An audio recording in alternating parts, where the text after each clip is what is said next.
Hi, I am Prasenjit Das. Welcome to my channel Superior English Guide.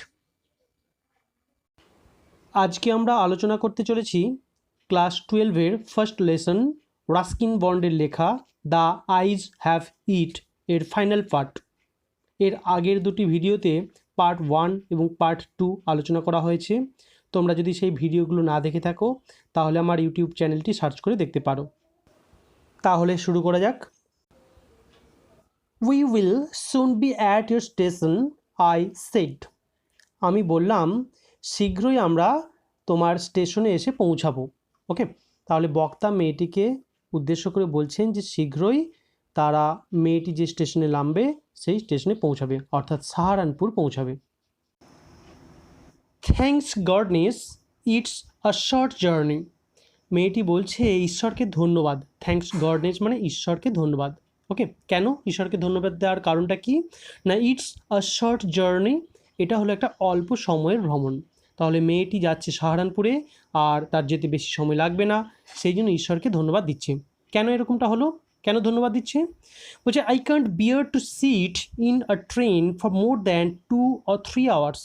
ওকে, বলছে I can't bear to sit in a train, আমি একটা ট্রেনে বসে থাকতে পারি না for more than 2 or 3 hours, মানে 2-3 ঘন্টার বেশি। তাহলে মেয়েটির ট্রেন যাত্রা 2-3 ঘন্টার বেশি সহ্য হয় না, সে বসে থাকতে পারে না। আর যেহেতু এটা একটা অল্প সময়ের ভ্রমণ, সেই জন্য মেয়েটি ঈশ্বরকে ধন্যবাদ দিচ্ছে। Yet I was prepared to sit there for almost any length of time just to listen to her talking. Yet মানে তবুও, I was prepared মানে আমি প্রস্তুত ছিলাম। ওকে, কিসের জন্য তিনি প্রস্তুত ছিলেন? টু সিট দেয়ার মানে সেখানে বসে থাকতে, অর্থাৎ ওই ট্রেনেতে বসে থাকার জন্য তিনি প্রস্তুত ছিলেন। For almost any length of time মানে যে কোনো সময়কাল ধরে, মানে যত খুশি সময় ধরে তিনি ট্রেনে বসে থাকার জন্য প্রস্তুত ছিলেন। Just to listen to are talking, শুধুমাত্র তার কথা শোনার জন্য। ওকে, তাহলে মেয়েটির কথাটা, তার ভয়েসটা বক্তার খুব পছন্দ হয়েছিল, সেই জন্য সেই কণ্ঠস্বর শোনার জন্য তিনি ট্রেনেতে যে কোনো সময়কাল ধরে বসে থাকার জন্য প্রস্তুত ছিলেন। Her voice had the sparkle of a mountain stream. Mountain stream মানে হচ্ছে পার্বত্য নদী বা ঝর্ণা। ওকে, তাহলে তার কণ্ঠস্বরে ছিল পার্বত্য ঝর্ণার দীপ্তি। ঠিক আছে, তার মানে এখানে মেয়েটির কণ্ঠস্বরটা বক্তার এতই ভালো লেগেছিল যে সেটাকে তিনি কম্পেয়ার করছেন একটা পার্বত্য ঝর্ণার সঙ্গে। As soon as she left the train, she would forget our brief encounter. Okay, as soon as মানে হচ্ছে যেই মুহূর্তে, she left the train তিনি ট্রেনটা ছেড়ে যাবেন, অর্থাৎ যেই মুহূর্তে মেয়েটি ট্রেনটা থেকে নেমে যাবেন, she would forget our brief encounter. brief encounter মানে হচ্ছে ছোট্ট সাক্ষাৎকার। ওকে, তাহলে যেই মুহূর্তে মেয়েটি ট্রেন থেকে নেমে যাবে সেই মুহূর্তে মেয়েটি তাদের এই যে ছোট্ট সাক্ষাৎকার, সেই সাক্ষাৎকারের কথাটা ভুলে যাবে। But it would stay with me, কিন্তু এটা রয়ে যাবে আমার সঙ্গে। For the rest of the journey মানে যাত্রাপথের বাকি সময়টুকু জুড়ে। Okay, and for some time after, এবং তারপরেও কিছু সময় জুড়ে। ঠিক আছে, তাহলে এই যে মেয়েটির সঙ্গে বক্তার ছোট্ট একটা সাক্ষাৎকার ঘটলো, এই সাক্ষাৎকারের স্মৃতিটুকু বক্তার মনের মধ্যে রয়ে যাবে যাত্রাপথের বাকি সময়টুকু জুড়ে। এবং শুধু তাই নয়, আরও কিছুক্ষণ সময় ধরে তার মনের মধ্যে এটা রয়ে যাবে। তাহলে মেয়েটির কাছে এই সাক্ষাৎকারের কোনো গুরুত্ব নেই, তাই ট্রেন থেকে নামার পরেই সে ভুলে যাবে সম্পূর্ণরূপে। বাট বক্তার কাছে এই সাক্ষাৎকারটা ভীষণ ভ্যালুয়েবল, সেই জন্য তিনি যাত্রাপথের বাকিটুকু সময় জুড়ে এই স্মৃতিটা বহন করে বেরাবেন। এবং শুধু তাই নয়, তারপরেও কিছুক্ষণ পর্যন্ত তার স্মৃতিতে এই স্মৃতিটা রয়ে যাবে। The engine's whistle striked. Striked মানে হচ্ছে তীক্ষ্ণ স্বরে বেজে ওঠা। তাহলে ইঞ্জিনের হুইসেলটা অর্থাৎ বাঁশিটা তীক্ষ্ণ স্বরে বেজে উঠল। The carriage wheels changed the sound and rhythm. Sound মানে শব্দ, আর রিদিম মানে হচ্ছে ছন্দ।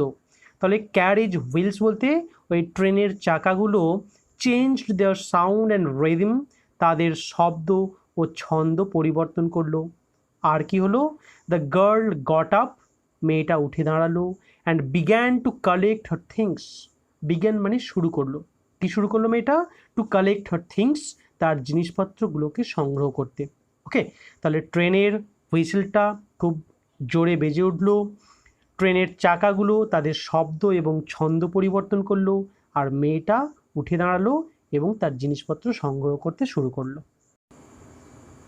I wondered if she wore her hair in a bun. Wonder মানে হচ্ছে অবাক হয়ে ভাবা। কি ভাবছিলেন কবি, বক্তা অবাক হয়ে কি ভাবছিলেন? না, if she wore her hair মানে মেয়েটি কি তার চুলটাকে রেখেছিল ইন আ বান মানে খোঁপা করে চুলটাকে বেঁধে রেখেছিল কিনা, or if it was plated মানে বিনুনি করা। ওকে, তাহলে ইফ ইট ওয়াজ প্লেটেড মানে চুলটা বিনুনি করা ছিল কিনা। তাহলে বক্তা অবাক হয়ে এটা ভাবছিলেন যে মেয়েটার চুলটা খোঁপা করা ছিল নাকি বিনুনি করা ছিল। পারহ্যাপস ইট ওয়াজ হ্যাঙ্গিং লুজ ওভার হার শোল্ডার্স, নাকি এটা তার কাঁধের উপর আলগা হয়ে ঝুলছিল। ওকে, হ্যাঙ্গিং লুজ বলতে আলগা হয়ে ঝোলা। কোথায় ঝুলছিল? ওভার হার শোল্ডার্স, তার কাঁধের উপরে। Or it was cut very short, নাকি এটা খুব ছোট করে কাটা ছিল। কাট মানে কাটা, আর ভেরি শর্ট মানে খুব ছোট করে। তাহলে বক্তা অবাক হয়ে এগুলো ভাবছিলেন। The train drew slowly into the station. ট্রেনটা কি হলো না ধীরে ধীরে প্রবেশ করলো স্টেশনেতে। ওকে, এখানে ড্রিউ বলতে প্রবেশ করাকে বোঝাচ্ছে, enter. Outside there was shouting of porters and vendors and high-pitched female voice near the carriage door.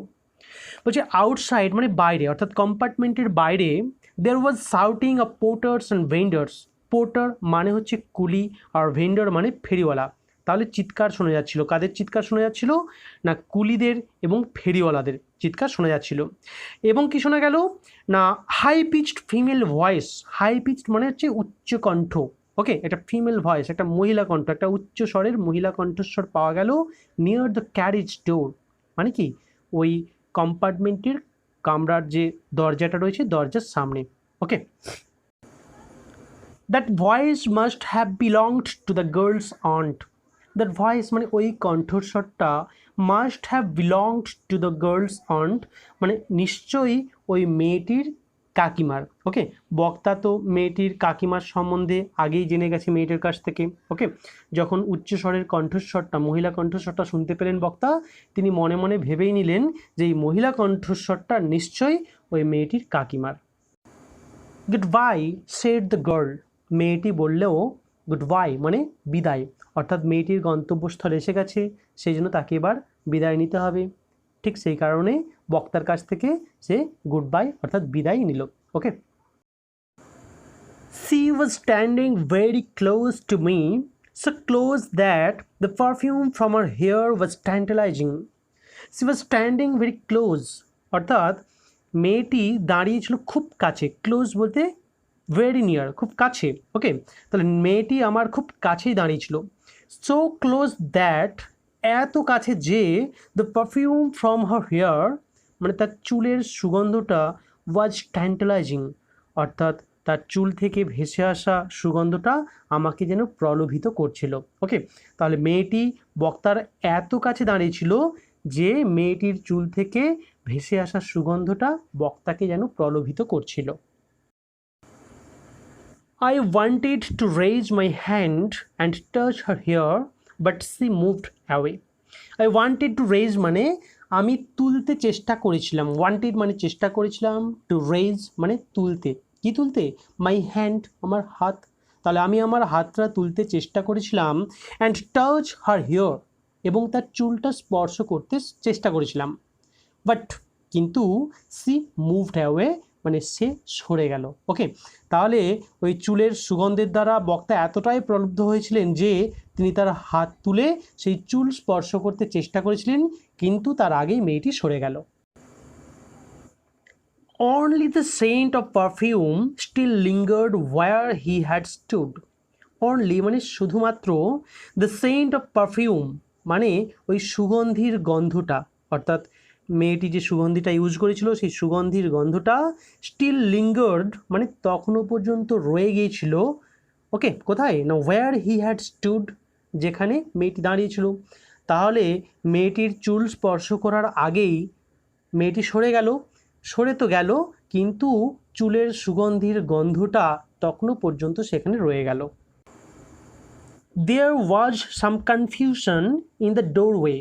Doorway মানে হচ্ছে প্রবেশদ্বার, অর্থাৎ ওই কামরার প্রবেশদ্বারের কথা বলা হয়েছে। ওকে, তাহলে দেয়ার ওয়াজ সাম কনফিউশন মানে একটা বিশৃঙ্খলা দেখা দিয়েছিল। কনফিউশন মানে হচ্ছে বিশৃঙ্খলা। ওকে, কোথায় দেখা দিয়েছিল? ইন দ্য ডোরওয়ে মানে প্রবেশদ্বারে। ঠিক আছে। A man getting into the compartment stammered an apology. Okay, getting into মানে প্রবেশ করা। ক্লিয়ার? তাহলে একটা মানুষ, একজন ভদ্রলোক গেটিং ইনটু দ্য কম্পার্টমেন্ট মানে ওই কম্পার্টমেন্টে প্রবেশ করা মাত্রই স্ট্যামার্ড অ্যান্ড অ্যাপোলজি। ওকে, স্ট্যামার্ড মানে আমতা আমতা করা। আমতা আমতা বলতে কি? ধরো আমরা কোনো কিছু বলতে গেলে, ওকে, সেটা বলবো কি বলবো না এরকম একটা কনফিউশনের মধ্যে পড়ে গেলে আমতা আমতা করি। ঠিক আছে, তো সেটাকে বলা হচ্ছে স্ট্যামার্ড। তাহলে ওই ভদ্রলোক কামরাতে ওঠা মাত্রই ওইরকম আমতা আমতা করে কি করলেন না, অ্যাপোলজি অর্থাৎ ক্ষমা চাইলেন। অ্যাপোলজি মানে ক্ষমা। ঠিক আছে, অর্থাৎ বক্তাকে তিনি কিছু একটা বলতে চাইছিলেন, কিন্তু আবার ভাবছেন যেটা বলবো কি বলবো না, বলাটা উচিত হবে কি না, এই জন্য তিনি আমতা আমতা করছিলেন। ওকে, দেন দ্য ডোর ব্যাংড, তারপর দরজাটা জোরে শব্দ করে বন্ধ হয়ে গেল। ব্যাং মানে হচ্ছে জোরে শব্দ। ওকে, তাহলে ট্রেনের কম্পার্টমেন্টের ওই দরজাটা জোরে শব্দ করে বন্ধ হয়ে গেল। And the world was shut out again, এবং ওয়ার্ল্ড মানে জগৎটা মানে বাইরের পৃথিবীটা ওয়াজ শাট আউট মানে বন্ধ হয়ে গেল, রুদ্ধ হয়ে গেল। অ্যাগেইন মানে পুনরায়। তাহলে দরজাটা যখন বন্ধ হয়ে গেল, বাইরের জগৎ থেকে ওই কামরাটা যেন বিচ্ছিন্ন হয়ে গেল, সেই জন্য বলা হয়েছে world was shut out again, মানে জগৎটা যেন আবার রুদ্ধ হয়ে গেল। তারপর কি হলো? I return to my birth, আমি আমার বার্থে ফেরত চলে এলাম। ওকে, তাহলে বক্তা তো দাঁড়িয়ে পড়েছিলেন, মেয়েটি যখন ওই কামরা থেকে চলে যাওয়ার জন্য উঠে দাঁড়িয়েছিল তখন বক্তাও দাঁড়িয়ে পড়েছিলেন। মেয়েটি চলে যাওয়ার পর ট্রেন যখন চলতে শুরু করলো, বক্তা আবার তার সিটেতে ফেরত চলে এলেন। The guard blew his whistle and we moved off. Blow শব্দটার অনেক রকম মানে হয়। ব্লো মানে ঘুষি মারা হয়, ওকে, ফুঁ দেওয়া হয়, বাতাস বওয়াকেও ব্লো বলা হয়। তো এখানে ব্লো হিজ হুইসেল বলতে সেই বাঁশিতে ফুঁ দেওয়া অর্থাৎ বাঁশি বাজানো। তাহলে গার্ড তার বাঁশি বাজালেন অ্যান্ড এবং উই মুভড অফ, আমরা চলতে শুরু করলাম। Once again I had a game to play, অর্থাৎ আমি আরও একবার খেলার মতো একটা খেলা পেয়ে গেলাম। ওকে, অ্যান্ড এবং নিউ ফেলো ট্রাভেলার, এবং এটা সহযাত্রী পেয়ে গেলাম। ঠিক আছে, তাহলে এতক্ষণ মেয়েটির সঙ্গে বক্তা একটা খেলা খেলছিলেন। ওকে, তার অন্ধত্ব লুকিয়ে রাখার একটা খেলা খেলছিলেন। ঠিক আছে, তো সেই রকমই আরও একবার তিনি নতুন খেলার মতো একটা খেলা পেয়ে গেলেন, এবং সেই সঙ্গে সঙ্গে একটা নতুন সহযাত্রীকেও পেয়ে গেলেন সেই খেলাটা চালিয়ে যাওয়ার জন্য। The train gathered speed, the wheels took up the song, the carriage groaned and shook. The train gathered speed মানে কি না, ট্রেনটা তার গতি, ওকে, সঞ্চয় করলো। গ্যাদার মানে সঞ্চয় করা, কালেক্ট, আর স্পিড মানে গতি। আর কি হলো? The wheels took up their songs, wheels মানে চাকাগুলো তাদের গানে ফিরে এলো। ওকে, আর কি হলো? দ্য ক্যারেজ বলতে ট্রেনটা, গ্রাউন্ড মানে গর্জন করে উঠলো, অ্যান্ড সুক এবং নড়ে উঠলো, অর্থাৎ ট্রেনটা চলতে শুরু করার কথা বলা হয়েছে। ওকে, তাহলে ট্রেনটা তার গতি সঞ্চয় করলো, চাকাগুলো তাদের গানে ফিরে এলো, এবং ট্রেনটা কী হলো? গর্জন করলো আর নড়ে উঠলো। I found the window and sat in front of it. Okay, found মানে খুঁজে পাওয়া। তাহলে আই ফাউন্ড দ্য উইন্ডো, আমি জানালাটা খুঁজে পেলাম। তিনি তো অন্ধ, তিনি তো আর দেখতে পাবেন না, তাকে হাতড়ে হাতড়ে জানালাটা খুঁজে নিতে হয়েছিল। Okay, and sat in front of it, এবং বসেছিলাম এর সামনে, জানালার সামনে বসেছিলেন বক্তা। Staring into the daylight, stare মানে হচ্ছে এক দৃষ্টিতে তাকিয়ে থাকা, এক পলকে তাকিয়ে থাকা। ঠিক আছে, তাহলে staring into the daylight মানে সেই দিনের আলোর দিকে তাকিয়েছিলেন। That was darkness for me, যে দিনের আলোটা বক্তার কাছে অন্ধকারের মতোই ছিল। তিনি তো চোখে দেখতেন না, সেই জন্য দিনের আলো আর অন্ধকার সেম জিনিস তার কাছে। তাহলে সেই দিনের আলোর দিকে তিনি এক দৃষ্টিতে তাকিয়েছিলেন, যেটা আসলে তার কাছে ছিল অন্ধকারই। So many things were happening outside the window. So many things মানে অনেক কিছু, ওয়ার হ্যাপেনিং মানে ঘটছিল, কোথায়? আউটসাইড দ্য উইন্ডো মানে জানালার বাইরে। তাহলে এই কম্পার্টমেন্টের জানালার বাইরে কত কিছুই না ঘটছিল। It could be a fascinating game, fascinating মানে হচ্ছে সুন্দর, ওকে। তাহলে it could be a fascinating game, এটা একটা সুন্দর খেলা হতে পারত। কি কি খেলা হতে পারতো সুন্দর? না, guessing what went on outside there. Guessing মানে অনুমান করা, কি অনুমান করা? না, হোয়াট ওয়েন্ট অন কি চলছিল, আউট দেয়ার মানে বাইরে। তাহলে এই কম্পার্টমেন্টের জানালার বাইরে কি চলছিল সেটা অনুমান করা বক্তার কাছে একটা ভালো খেলা হতে পারত। তিনি তো চোখে দেখতে পেতেন না, তাকে অনুমান করতে হচ্ছে যে কি হচ্ছে বাইরে, কি হতে পারে বাইরে, ওকে। এই অনুমান করাটাই তার কাছে একটা খেলা বলে মনে হচ্ছে। The man who had entered the compartment broke into my reverie. The man মানে সেই লোকটা, কোন লোকটা? Who had entered the compartment, যে লোকটা ওই কম্পার্টমেন্টে প্রবেশ করেছে সেই লোকটা broke into my reverie. Reverie মানে হচ্ছে দিবা স্বপ্ন, ওকে। আমার দিবা স্বপ্নের মধ্যে যেন জোর করে ঢুকে পড়লো। অর্থাৎ মেয়েটি তো ট্রেন থেকে নেমে চলে গেছে, কিন্তু তার স্মৃতিটা বক্তার মধ্যে তখনও ভিড় করে রয়েছে এবং তিনি সেই স্মৃতিটা নিয়েই হয়তো ভাবছিলেন। তো এটাকেই দিবা স্বপ্ন বলা হয়েছে। তো সেই দিবা স্বপ্নের মধ্যে সেই লোকটা যেন জোর করে ঢুকে পড়লো, okay. You must be disappointed he said. অর্থাৎ ওই যে নতুন সহযাত্রী এলেন, তিনি বক্তাকে বলছেন যে you must be disappointed. Disappointed মানে হচ্ছে হতাশ হওয়া, যে আপনি নিশ্চয়ই হতাশ হবেন, ওকে। কেন? না, I am not nearly as attractive are travelling companion as the one who just left. বলছে I am not nearly as attractive. Attractive মানে আকর্ষণীয়। বলছে আমি এতটাও আকর্ষণীয় ট্রাভেলিং কম্পেনিয়ন নই। ট্রাভেলিং কম্পেনিয়ন মানে কি? সহযাত্রী। তাহলে আমি এতটাও আকর্ষণীয় সহযাত্রী নই as the one who just left, মানে ওই যে ব্যক্তিটি এইমাত্র নেমে গেলেন, অর্থাৎ যে মহিলাটি এইমাত্র নেমে গেলেন তার মতো, ওকে। তাহলে যেহেতু বক্তা এতক্ষণ একটা সুন্দরী সহযাত্রীর সঙ্গ পাচ্ছিলেন এবং তিনি চলে গেলেন, আর তার পরিবর্তে ওই ভদ্রলোক উঠলেন এবং ওই ভদ্রলোক নিজেকে এতটা আকর্ষণীয় নয় বলে দাবি করছেন, ওকে। এবং সেই জন্য হয়তো বক্তা হতাশ হতে পারেন। সেই জন্য তিনি বলছেন যে আপনি নিশ্চয়ই হতাশ হবেন। কারণ কি? না, আমি যে ব্যক্তি এই মুহূর্তে চলে গেলেন তার মতো এতটা আকর্ষণীয় সহযাত্রী মোটেই নয়। C was an interesting girl, মানে মেয়েটি খুব আকর্ষণীয় ছিল। আই সেড, আমি বললাম। তাহলে বক্তা ওই সহযাত্রীকে বলছেন যে মেয়েটি খুব আকর্ষণীয় ছিল। ক্যান ইউ টেল মি, আপনি কি আমাকে বলতে পারেন? Did she keep her hair long আর শর্ট, মানে মেয়েটি তার চুল কেমনভাবে রেখেছিল, লম্বা না ছোট করে, ওকে। তাহলে বক্তা তিনি তো দেখতে পাননি কেমন করে তার চুলটা রাখা ছিল, সেজন্য ওই সহযাত্রীকে জিজ্ঞাসা করছেন যে আপনি কি বলতে পারেন মেয়েটির চুল কেমন করে রাখা ছিল, লম্বা না ছোট? I don't remember. রিমেম্বার মানে হচ্ছে স্মরণ করা। আই ডোন্ট রিমেম্বার মানে আমি স্মরণ করতে পারছি না। অর্থাৎ বক্তাকে ওই সহযাত্রীটা বলছেন যে আমার ঠিক মনে নেই। হি সেড, তিনি বললেন, সাউন্ডিং পাজলড। পাজলড মানে হতভম্ব, হতভম্ব হয়ে। তাহলে বক্তার এইরকম অদ্ভুত প্রশ্নে ওই ভদ্রলোক হতভম্ব হয়ে গিয়ে বলছেন যে আমার ঠিক মনে নেই। It was her eyes I noticed, not her hair. অর্থাৎ ওই ভদ্রলোক বলছেন যে ইট ওয়াজ হার আইজ, এটা হচ্ছে তার চোখ। কি না, আই নোটিসড যেটা আমি দেখেছি।